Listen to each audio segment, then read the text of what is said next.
Durante a década de 1920, grandes reformas foram realizadas na arquitetura da cidade do Rio de Janeiro. Essas reformas também viriam a alterar profundamente o cotidiano de muitos habitantes da cidade, em nome de benefícios para o desenvolvimento da sociedade. A ideia era instaurar uma cidade nova dentro da cidade velha. A arquitetura da capital deveria ser transformada numa potencializadora de um novo viver urbano, mais moderno, futurístico, aos moldes de cidades como Paris, privilegiando uma suposta atmosfera de encontros e civilização. Nesse sentido, a ideia era que a nova arquitetura da cidade remodelasse as subjetividades dos habitantes, reorganizando os sujeitos e trazendo progresso aos moradores.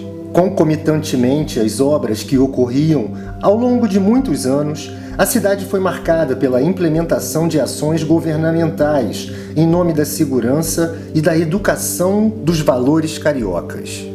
Segundo muitas fontes daquela época, que incluíam relatórios de chefes da polícia, periódicos e registros fotográficos, seria necessário certa reconfiguração dos comportamentos, dos hábitos, das condutas sociais, visando um eventual convívio harmonioso e disciplinado entre os habitantes. A imagem do Rio de Janeiro, desde aquela época, era caracterizada pelos elementos da natureza, pelo litoral, pelas florestas, pelas montanhas, em estreito contato com desarranjos urbanos e incoerências subversivas dos que viviam na cidade maravilhosa.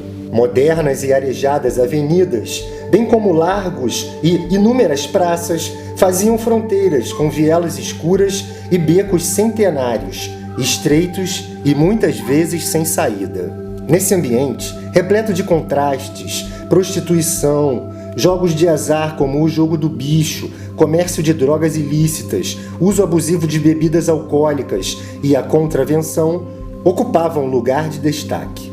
Os espaços de diversão e de entretenimento, muitas vezes, eram associados aos sujeitos desocupados que vagavam pelo centro da cidade.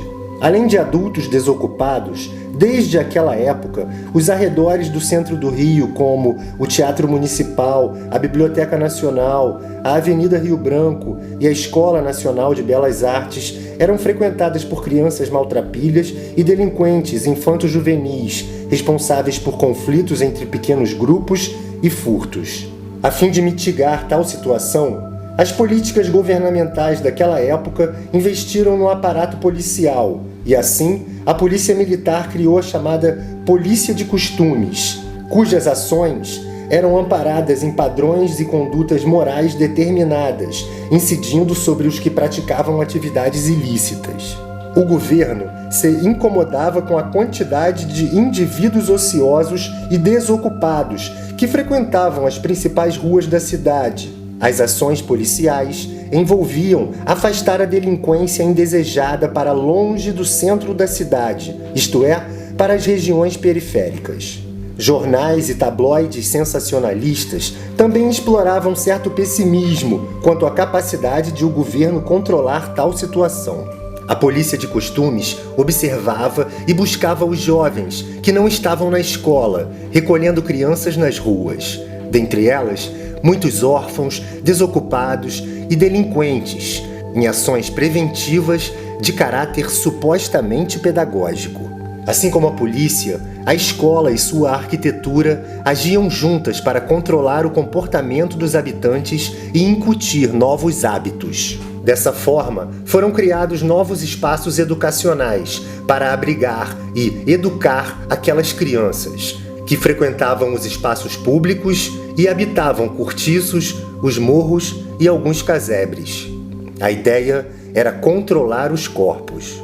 Tais políticas incluíam a criação de abrigos para crianças recolhidas nas ações policiais, onde os filhos de pobres e miseráveis eram tutelados. Assim como a polícia, os juizados de menores aprimoraram o modelo policial, instalando colônias para corrigir e reformar jovens a partir de 1920. Tais centros de reabilitação possuíam grades, estratégias de segurança e severos procedimentos pedagógicos, sobre o cotidiano social de muitos daqueles jovens. Os conteúdos abordados por tais escolas incutiam nos alunos a concepção de que o presente seria o progresso do passado e uma certa dimensão do futuro, justificando assim e normalizando as transformações que atingiam a cidade do Rio de Janeiro.